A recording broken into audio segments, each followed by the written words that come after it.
Welcome back to the deep dive.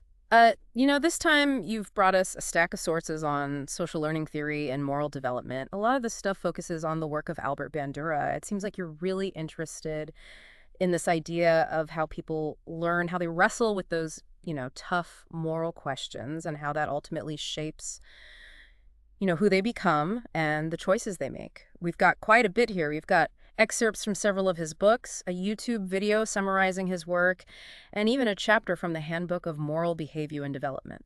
It is a lot. It gives us a great chance to dig into some of his key ideas and, figure out where they fit in with all the research on how people develop a sense of right and wrong. Yeah, one of the things that really stood out to me was how Bandura seems to push back on this idea of there being these different categories of people, especially when it comes to adopting new ideas or just trying new things. It's pretty interesting. He really highlights this thing called controlling conditions, right? Right. He's basically saying it's not like there's this inherent personality trait that makes someone innovative in every area of their life. Right. He gives this example of like someone who's super adventurous with fashion, but wouldn't even think about switching laundry detergents. So it's not about the person, it's about the situation. Yeah, the environment, the specific context, all that really matters. Makes you think, right? Are there things in your own life where you're like the first in line to try the new gadget or, whatever's trending, and then there are other areas where you're like, nope, I'm sticking with what I know? Is it the thing itself, or is it like the context around it? What do you think? Bandura suggests it's the context a lot of the time. Huh. Okay, so that brings us to, I think, one of his most important concepts. Self-efficacy. That belief in your own ability to actually, succeed. And he really seems to think that mastery experiences are like the most powerful way to build that self-efficacy. It's not just going through the motions, but like really mastering something. It's true.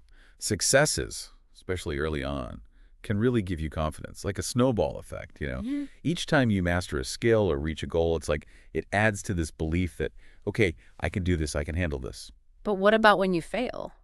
Well, failures, especially early on, can do the opposite, right? They make you doubt yourself. So it's not just habits. It's like you're developing the skills and that belief that you can handle stuff. Exactly. And he actually goes beyond just doing things yourself. He talks about this power of modeling. So like watching someone else succeed, especially if you admire them or relate to them, that can actually boost your own self-efficacy, almost like you lived through that success yourself. Like watching, some Olympic athlete do something amazing. It's inspiring, right? But is it just about seeing them do it, or is there more to it than that? Oh, there's way more to it than just copying what you see. Modeling gives you strategies, insights from their experience, and you see how they handle setbacks too. It's interesting, he actually found that a model's persistence, like their attitude when they face obstacles, can be even more powerful than their actual skills. So it's like that never give up attitude that can rub off on you. Yeah. Yeah. Yeah, exactly. And it all ties into goals, right? He suggests that having tough goals actually makes you more motivated because you're always comparing how you're doing to that standard you set for yourself. It keeps you going, striving for that feeling of accomplishment. So it's like a feedback loop, right? You set a goal that pushes you, and then the closer you get, the more you want to get there. Exactly. But what happens when you don't reach your goal? Like, isn't that discouraging? Especially if you're already struggling with, believing in yourself. He found that people with a strong sense of self-efficacy, they see those setbacks as temporary. They learn from them and adjust their approach. They don't give up easily. So it's not just about feeling capable. It's how that belief shapes how you deal with those challenges, right? So I'm curious then, what about when things are stressful or anxiety-provoking? Does that belief help or make things worse? Well, Bandura's research actually shows that a strong sense of self-efficacy can be really, really helpful in managing stress and anxiety. Okay, that makes Okay. sense. But how does that actually work? People with high self-efficacy, they tend to be less focused on potential threats. They don't dwell on their weaknesses or like blow things out of proportion. They go into tough situations with a sense of, I can handle this. So their belief that they can handle things actually acts as a buffer. Yeah, exactly. Like a shield against stress. Does he have any examples in his research to back that up? Oh, yeah. He cites this study by Sanderson, Rapey, and Barlow that really shows this. They found that people with high self-efficacy, they stayed calm when they were exposed to these stressful things. Right. But people with low self-efficacy, they were totally overwhelmed by the exact same stressors. Wow. So their belief or lack of belief really made the difference. It did. It shows how much power our thoughts and beliefs have over our bodies and our emotions. That's wild. But what about stuff that's totally out of our control, like economic hardship? It doesn't matter how much you believe in yourself if you lose your job or something. Right? Yeah, it's a good question. And Bear looked into this too. He was really interested in the impact of economic pressure on families. He actually used this really clear visual in one of his books. It's a diagram. Shows the relationship between economic hardship, how much parents believe they can handle things, and feelings of depression. So even in those situations, self-efficacy matters. But how can it actually help when you're dealing with financial instability or job loss? What he found was that parents with a strong sense of self-efficacy, they were better at protecting their kids from the negative effects of those tough times. They were more likely to be proactive, problem solve, and find resources. They didn't just crumble under pressure. So it's about finding ways to cope, even thrive in those tough circumstances. That's exactly. They're more likely to reach out to their support networks, find resources, and stay optimistic, even when things are really rough. And that resilience, that makes a huge difference for their kids. It's a good reminder for anyone going through a tough time. It's not about pretending things aren't bad. It's about focusing on what you can control, like your attitude, how you solve problems, and your belief that you can make things better. Right. So let's switch gears a bit. I want to talk about another big idea in Bandura's work: moral disengagement. This gets at how people, even good people, can end up doing bad things. It does. I've heard the term, but I'm not totally clear on what it means. It's about how we detach ourselves from the consequences of our actions, right? Yeah. Especially when those actions are kind of ethically iffy. Yeah. And it's not like a simple black and white thing. He actually outlines 8 different psychological mechanisms that we use to morally disengage, and they're really common. 8. Wow. Okay. Can you give us one example of how one of those mechanisms might work, in real life? Let's take moral justification. It's like convincing yourself that something harmful is actually okay because it serves a bigger purpose or a good cause. Like that whole the ends justify the means idea. So I had to lie to protect my friend, or even justifications for war, like we're fighting for freedom, Right. that kind of thing. Exactly. You're reframing the story so that the negative stuff seems smaller and the supposed good outcome is what you focus on. That's fascinating, and I can see how that could happen without you even realizing it, especially when emotions are involved. What about the other mechanisms? Are they all kind of distorting reality in a way? They all involve some kind of mental gymnastics, yeah, but they work in different ways. Another one is advantageous comparison. This is where you compare what you did to something even worse to make yourself feel better. So it's like saying, well, at least I didn't do that awful thing, even if what you did do was still wrong. Yeah. You're downplaying your own guilt by pointing to someone else who did something even worse. And it can really work to silence that little voice in your head that's telling you, hey, maybe that wasn't okay. This is all starting to sound a little too familiar. I can think of times when I've probably done this without even realizing it. That's the thing about moral disengagement. It often happens without us even knowing it. It works below the surface, and that's what makes it so powerful and potentially dangerous. So how can you guard against it if you don't even know it's happening? That's where self-awareness comes in. By understanding these mechanisms, how they work, you can start to recognize them in yourself and in other people. You can question your own justifications, challenge those rationalizations, and hold yourself accountable for the ethical consequences of your actions. This is really making me think. I'm starting to see how these big ideas from Bandura actually matter in our everyday lives and the choices we make. Yeah, that's what's so cool about really digging into these ideas. It's not just academic stuff. It's about gaining insights that can help us live more consciously, ethically, and have more fulfilling lives. It's amazing, right, how these little mental tricks can have such a huge impact on what we do in our lives, even on society as a whole. It really is. And it makes you wonder, are there certain situations where this moral disengagement thing is more likely to happen? Does Bandura talk about that? Oh, yeah, he does. He's got these really interesting case studies in his work. He looks at how moral disengagement plays out in all sorts of things, like cybercrime, even institutions like the Catholic Church and the gun industry. Okay, let's start with cybercrime. I can see how the online world, with all the anonymity and that detached feeling, could make it easier to kind of disconnect from the ethical stuff. Right. Like hackers, for example. They might not even fully grasp the real-world harm they're causing, especially if they're targeting big corporations or systems. It's easy to dehumanize the victim when you don't actually see the impact of what you're doing. It's almost like they're playing a video game, right? detached from the real consequences. Yeah, and that detachment makes it way easier to justify their actions, even if those actions are hurting real people. So the same things that make the internet so powerful, the anonymity, the global reach, the ability to connect with anyone anywhere, those are the same things that make it more susceptible to moral disengagement. That's a good point. It shows how we need some kind of ethical guidelines online, Mhm. you know? Like we have in the offline world. We can't just assume that people are going to be ethical just because they're online. Right. It's not just individual hackers, though, is it? You mentioned the Catholic Church and the gun industry. What does Bandura say about those? Well, he talks about how those church officials used a whole bunch of moral disengagement tactics to cover up those child abuse scandals, Yeah. minimizing the harm, shifting the blame. They even said they were protecting the institution, Yeah. but they weren't protecting the kids. Yeah. It's a scary example of how even organizations that are supposed to be moral can fall into these traps. It shows that no one is immune to these mechanisms, especially when you're part of a group that reinforces those behaviors. And he also looked at the gun industry, how they avoid taking responsibility and use these euphemisms to defend what they do, even though there's a clear connection between their products and gun violence. So even when the potential for harm is so obvious, these mechanisms are still at work. Wow. Yeah, it's pretty intense. And it highlights why we need to be more aware of these things, why individual and collective accountability are so important, no matter what the context is. Speaking of a context where moral disengagement seems super relevant, what about environmental sustainability? Does Bandura apply these ideas to that? He absolutely does. He thought understanding psychology was key to tackling environmental issues.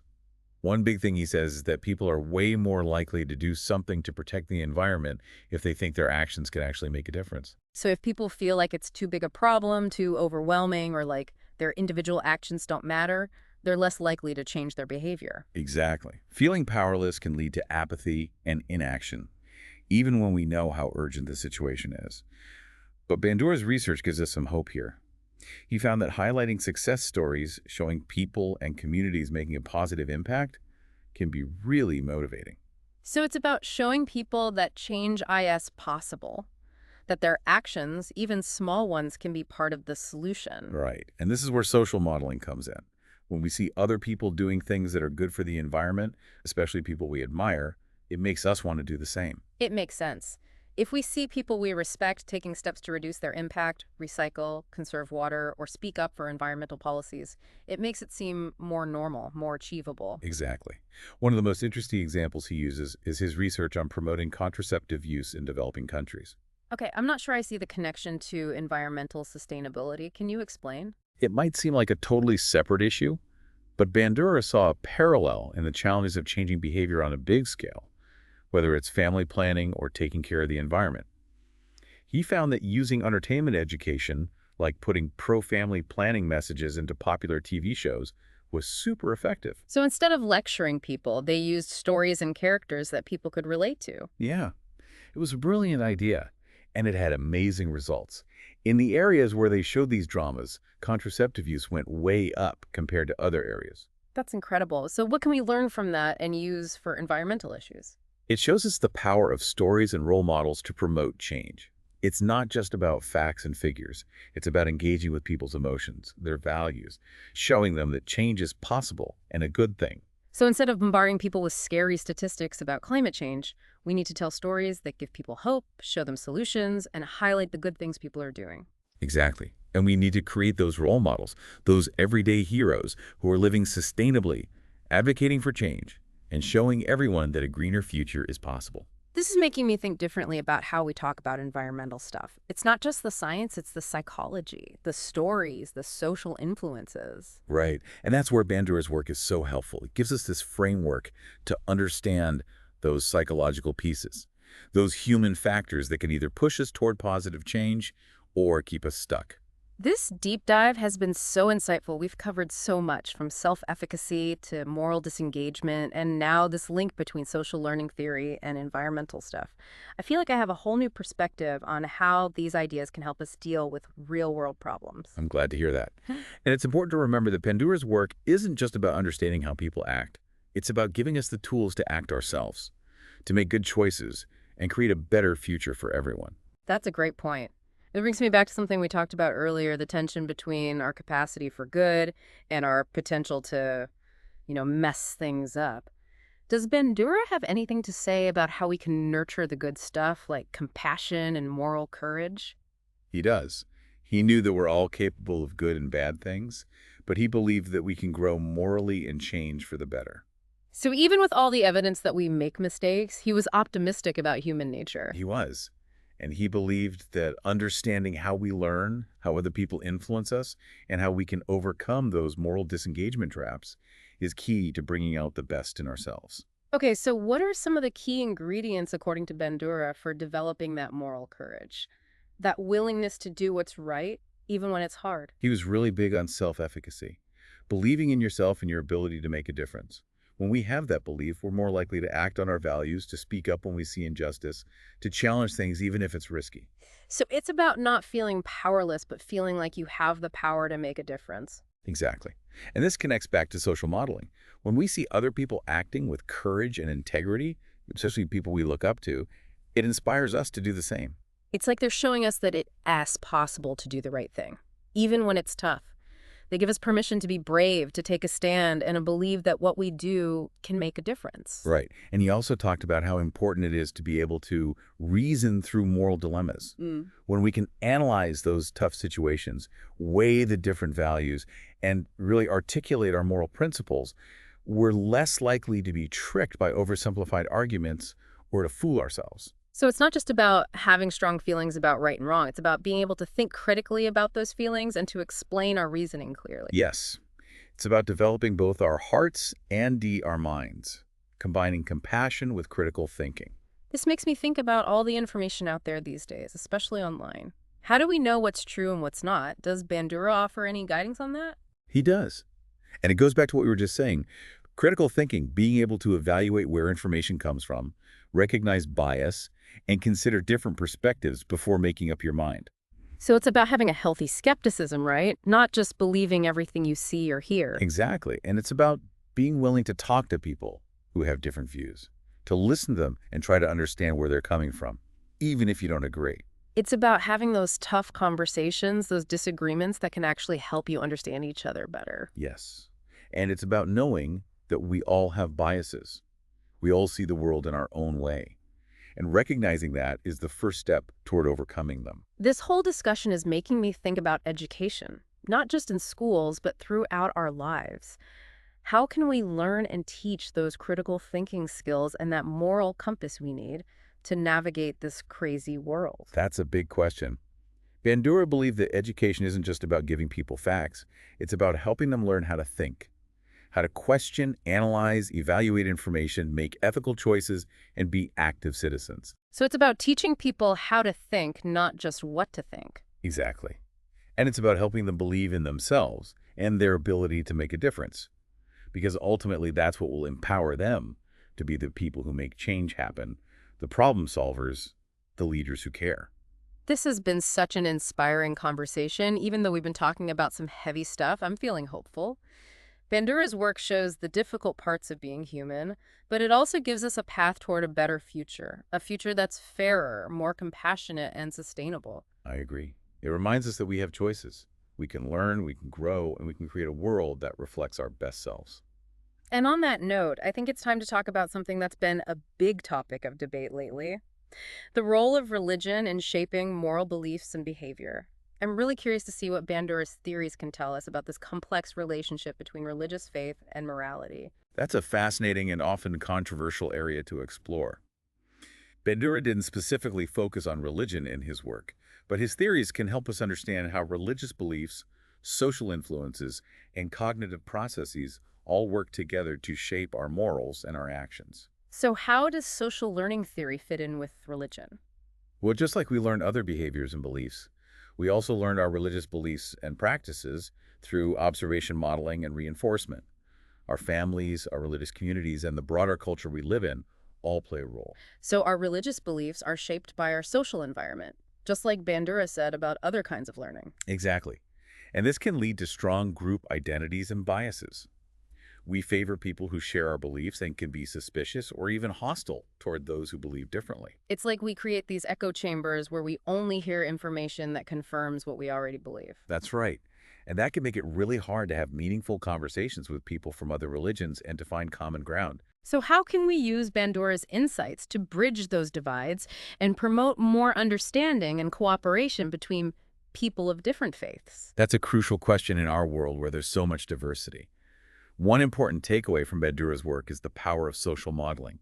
If we want to get along with people from different religions, we need to expose ourselves to diverse religious perspectives and talk to people who believe differently than we do. So it's about getting out of those echo chambers and having real conversations, even if they're a little uncomfortable. Exactly. And this is where self-efficacy comes in.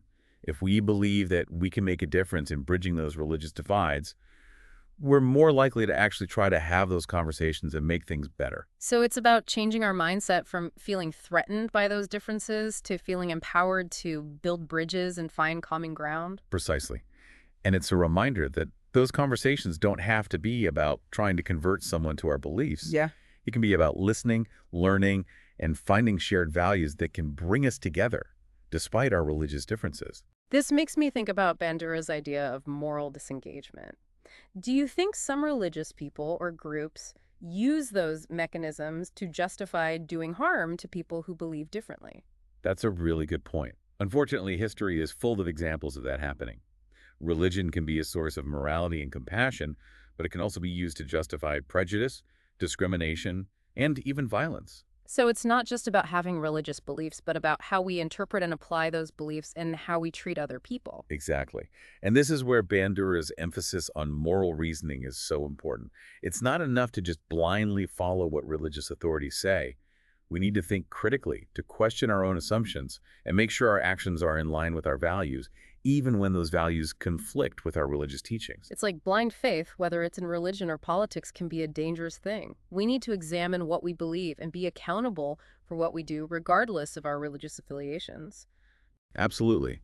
And that brings us back to the importance of talking to people from other religions, not just to be tolerant, but to challenge our own biases and really understand what it means to live in a world where people believe different things. This has been a really thought-provoking conversation about the connections between religion, morality, and getting along with each other. Bandura's work gives us some valuable tools for figuring out this complicated relationship between faith and ethics in our diverse world. And it reminds us that no matter what we believe, we all have a responsibility to be compassionate, to work for justice, and to treat each other with respect. Well, we've talked about a lot of Bandura's ideas today, from learning and confidence to how we sometimes justify bad behavior. One thing that keeps coming up is the power of belief, especially our beliefs about ourselves. You're right. That's at the heart of his social cognitive theory. The idea that we're not just shaped by our environment, but we also actively shape our own lives through our belief, goals, and choices. So it's not just about what happens to us, it's about how we understand those experiences, how we choose to react, and what we believe is possible for ourselves. Exactly. Bandura believed that our beliefs about our own efficacy, our ability to control events and achieve the things we want, are essential for our motivation, resilience, and success in life. So it's not enough to just have talent or skills. You need to believe that you can use those abilities to reach your goals. Like that saying, whether you think you can or you think you can't, you're right. Exactly. And that belief in ourselves isn't fixed. It's something we can develop through experience, through learning, and even through how we talk to ourselves. So you're saying we can actually train ourselves to be more self-efficacious, to believe in ourselves more, and face challenges with more confidence. Absolutely. When we make that shift in our thinking, it can change everything, our choices, how persistent we are, and what we accomplish in life. That's really powerful. It means we're not just stuck with whatever life throws at us. We have more control over our lives than we think. Exactly. And that control comes from understanding that we have the power to choose to learn and to grow. This makes me wonder, does this self-efficacy thing work differently in different parts of life? Like, could you have high self-efficacy in your career but low self-efficacy in your personal relationships? That's a great question. And Bandura thought that self-efficacy is domain-specific. So our beliefs about our abilities can be different depending on what we're doing or the situation we're in. So it's not about just feeling generally confident, but about knowing our strengths and weaknesses in different areas and working on those areas where we need to boost our confidence. Exactly. We might feel super confident at work, but less confident in social situations or in building healthy relationships. That's okay. It's about being honest with ourselves about where we need to improve and then taking steps to build our confidence in those areas. Makes sense. So how do you actually go about building self-efficacy in those specific areas? Is it just about positive thinking, or is there something more to it? It's definitely more than just thinking positive thoughts. Bandura believed in setting realistic goals, breaking them down into smaller steps, and then experiencing success along the way. So it's about setting yourself up for success, proving to yourself that you can do what you set out to do. Exactly. And it's about learning from your mistakes, seeing setbacks as temporary and as chances to learn and get better. So you need a growth mindset, seeing challenges as opportunities to learn, not as threats to your ego. Exactly. And having supportive people around you, mentors and role models who can guide and encourage you and help you believe in yourself. It sounds like building self-efficacy is a journey, not a destination. It's a process of self-discovery, of pushing yourself and celebrating your successes along the way. I love that. And it's a journey worth taking because when we believe in ourselves, we unlock our potential to do amazing things and live more fulfilling lives. This whole conversation is giving me a lot to think about in terms of my own goals, my self-beliefs, and how I approach challenges. It's really inspiring to know that we have more control over our lives than we often realize. That's right. And that control comes from understanding ourselves and recognizing our power to choose to learn and to grow. Well, we've covered so much today, from the basics of social learning theory to the complexity of making moral decisions and the transformative power of believing in yourself. But there's one more area of Bandura's work I want to talk about. His thoughts on how technology impacts human behavior and development. Yes. Bandura saw that the rise of technology, especially the internet and social media, has fundamentally changed how we learn, how we connect with each other, and how we interact with the world. So how did he think this tech revolution was affecting people, both for better and for worse? He believed that technology has both amplified and accelerated the process of social learning, the good and the bad. On the one hand, we have access to more information than ever before, educational resources and different perspectives. It's a chance for us to grow, learn, and connect with people globally. It's like having the world's knowledge and a global community right there in your pocket. Exactly. Yeah. But at the same time, technology has also made it easier to spread misinformation, harmful stereotypes, and negative influences. That creates new challenges for critical thinking, being able to evaluate media, and making ethical decisions. It's like a double-edged sword. It can be used for good or bad depending on how we use it. That's a good way to put it. And this is where Bandura's ideas about self-efficacy and moral agency are so important. We need to develop the skills and the mindset to navigate this complex digital world, to figure out what's true and what's not, and to make choices that align with our values. So it's not just about passively consuming information, it's about actively engaging with it, questioning what we see and hear, and looking for different perspectives. Exactly. And it's about remembering that we're all shaping the digital world. Our choices matter. This makes me think about Bandura's work on moral disengagement.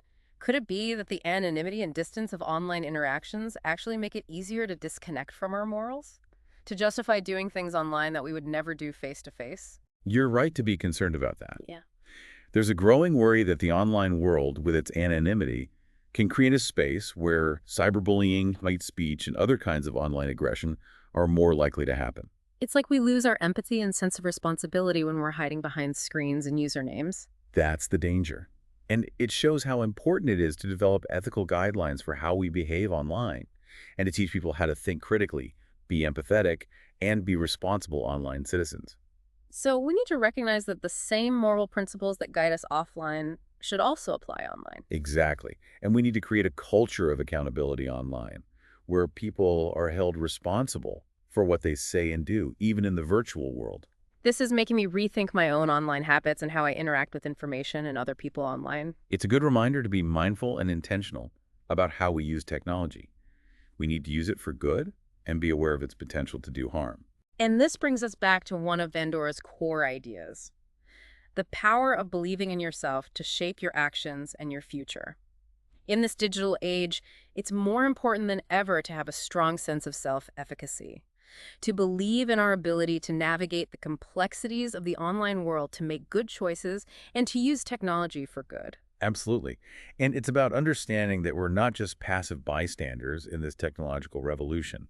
We have the power to shape the digital world, to use technology to connect, to create, and to contribute to making the world a better place. This has been a really fascinating look at the challenges and opportunities of the digital age, all through the lens of Albert Bandura's amazing work. It's clear that his insights are more relevant now than ever, helping us develop a more mindful, ethical, and empowered relationship with technology. Well, we've talked about a ton in this deep dive, from the foundations of social learning theory to the complexities of moral reasoning and the power of believing in yourself. Bandura's work helps us understand ourselves, our world, and all the forces that shape us, both individually and as a society. It's amazing how his work, from all those years of research, is still so relevant to the challenges we face today. As we wrap up this deep dive, I'm feeling hopeful, but also a sense of responsibility. Hopeful because we have the capacity to grow, to learn, and to change things for the better. And I'm responsible because we have to make choices that reflect our values and contribute to the common good to create a future that's worthy of our best selves. I couldn't agree more. We're all part of this larger story, and we're connected in ways we might not even fully understand. So moving forward, let's remember what we've talked about today. Let's try to be understanding, compassionate, and work towards positive change. The world needs more of that. And let's keep in mind Bandura's own words. The human capacity for symbolic thought is the wellspring of human virtue and human depravity. Wow, that's powerful. Our choices, both as individuals and as a society, really matter. And we have the power to choose well, to use our minds and hearts to create a world where compassion, justice, and human flourishing are at the center of everything. This has been an incredible journey. Thanks for joining us as we explore the world of Albert Bandura. We hope you'll keep thinking about these ideas and how you can use them in your own life and how you can help shape the world. Keep learning, keep asking questions, and keep believing in your power to make a difference. Until next time. You know, it's really kind of amazing how much we've unpacked just talking about Bandura's work. We've gone from like learning 101 to some pretty deep ethical questions, you know? Yeah, it's been quite a journey. And one of the things that keeps coming up for me is how much he emphasizes that everything's connected. Oh, absolutely. It's all intertwined. Individual choices, what we believe about ourselves, how we learn from each other, it all shapes not only our own lives, but the world around us. That's what he's getting at. And that idea, interconnectedness, is really clear in his work on environmental sustainability. He didn't see it as just a science thing or a political problem. It was all about human behavior, too. Right. He knew that understanding how people learn, make decisions, and are influenced by social stuff was key to dealing with environmental problems. One thing I find really fascinating is his idea that people are more likely to act in ways that help the environment if they think their actions will actually make a difference. It seems kind of backwards, but he's suggesting that focusing on individual action can actually move the needle even when the problems feel huge. Yeah, he found that people are way more likely to do something if they believe it'll actually make a difference. It's about fighting that feeling of helplessness you can get when you think about big problems like climate change. So you're saying if we feel like our actions are just a drop in the bucket, we're less likely to change, even if we know how serious the problem is. That's right. But Bandura's research gives us a way to deal with that feeling of being powerless. He found that when we see other people doing things that are good for the environment, it can really motivate us. So it's about showing people that it-I-ass possible, that their actions, even small ones, can be part of a solution. Exactly. And that's where the whole social modeling thing comes back. If we see people we look up to making changes in their own lives to be more sustainable, it makes those actions seem more doable, more normal. It's like they're showing us the way, that we don't have to be perfect to make a difference. We can start small. That's it. And Bandura believed that those small actions, when a lot of people do them, can create a big ripple effect that leads to real change. This makes me think about how we talk about environmental issues. It's not just about throwing science at people. It's about making it personal, showing people that their actions matter, and getting them excited to be part of the solution. It's about tapping into those human emotions and values, right? Yeah. And that brings us back to one of Bandura's main points. We have the power to make choices, to influence other people, and to change the world around us. It's a pretty powerful idea when you think about it. We're not just along for the ride. We're actually shaping the future. We are. And the choices we make, both individually and together, determine the kind of world we leave behind. This whole deep dive has been such an eye-opener. It's amazing how relevant Bandura's work is to today's problems. His work gives us a way to understand ourselves, to see how we're capable of good and of bad things, and to choose a path that leads to a better world, more just, more compassionate, and more sustainable.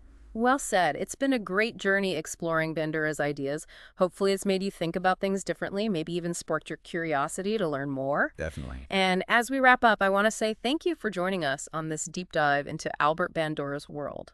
We hope you'll keep pondering these ideas and think about how you can apply them to your own life and to making the world a better place.